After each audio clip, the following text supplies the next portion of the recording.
People in the supermarket are in touch with their deepest emotions. In times of depression, recession, the shopper is wondering if her money will continue, if she will have any to spend the next time she push a cart. In times of boom and inflation, she wonders if next time there will be anything she can afford. In recent times, this last worry has been the worst. It's the special terror of the person whose days of work are over, whose income for the rest of life is given, will never increase.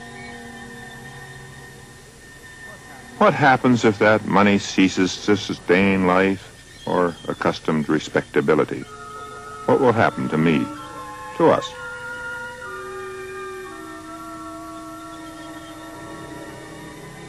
The emotions generated by money are not all marked with grief. They're remarkably diverse and unparalleled in their antiquity. Money. There are few ways in which a man may be more innocently employed than getting money. Dr. Samuel Johnson. Wine maketh merry, but money answereth all things. Ecclesiastes chapter 2, verse 13. The history of money is the history of at least 2,000 years of inflation. Paul Einzig, British economist. Ladies and gentlemen, welcome to the Money Fair.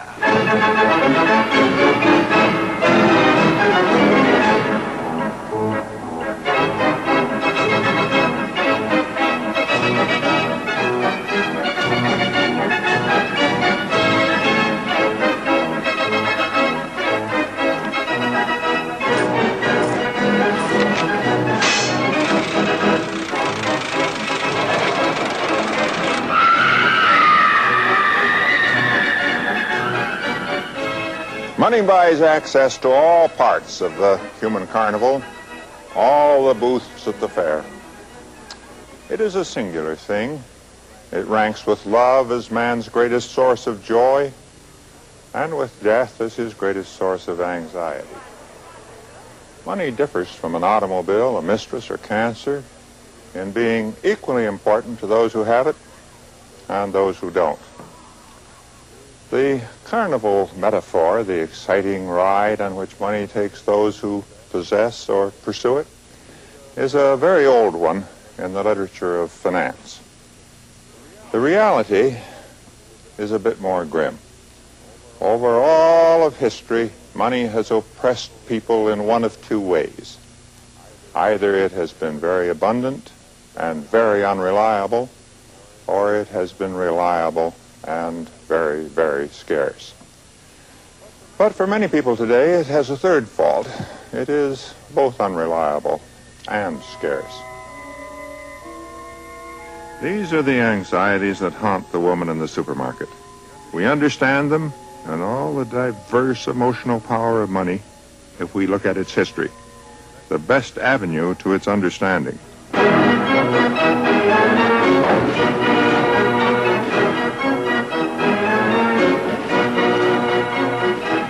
Over the centuries, money has had a wonderful capacity for taking people on a kind of carnival ride.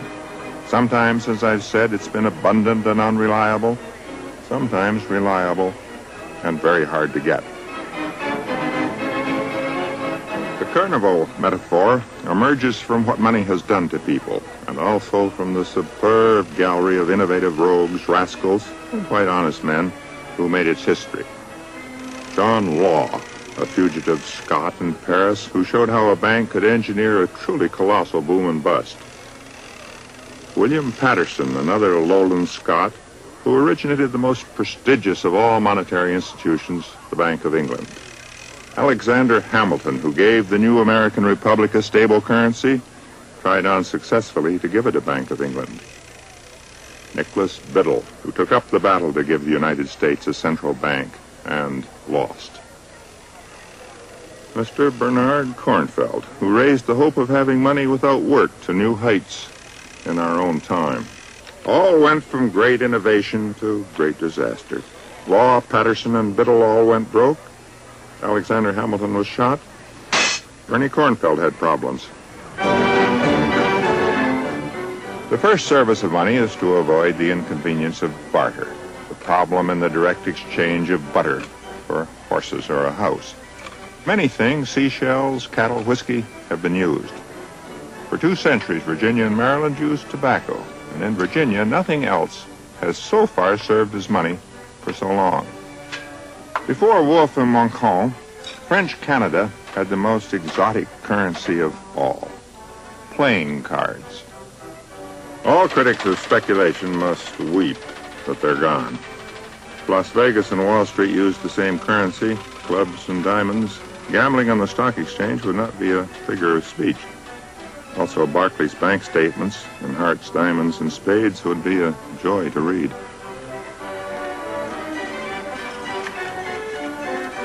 Metals, gold, silver, copper, were the commodities most often used.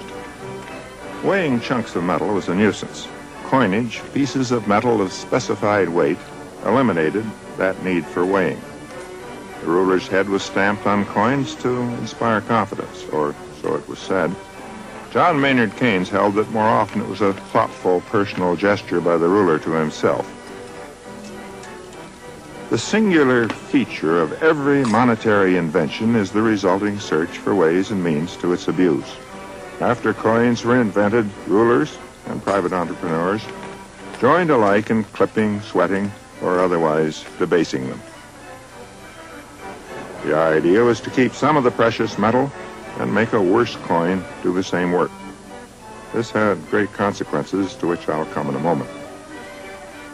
Coins, we might note, are now largely obsolete.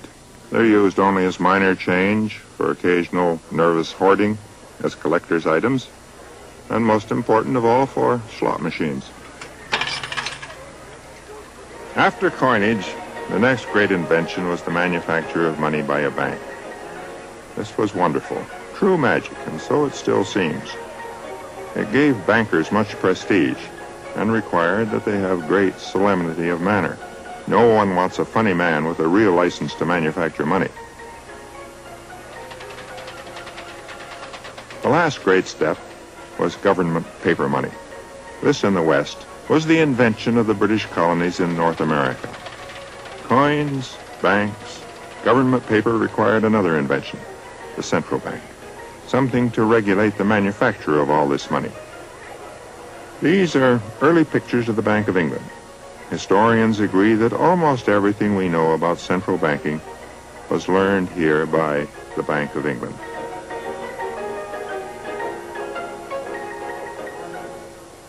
Tales from the history of money. Ladies and gentlemen, the historical tableau.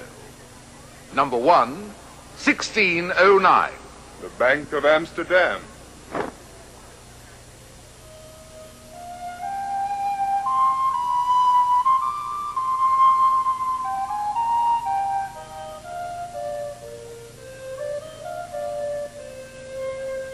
A critical step in the history of money was taken here in the city of Amsterdam in the early 17th century. By 1600, hard coin money was abundant in Amsterdam, as also throughout Europe. Silver and gold had been flowing into Europe from the New World. Mostly it was silver, and mostly it had been mined by very hard toil by the Indians.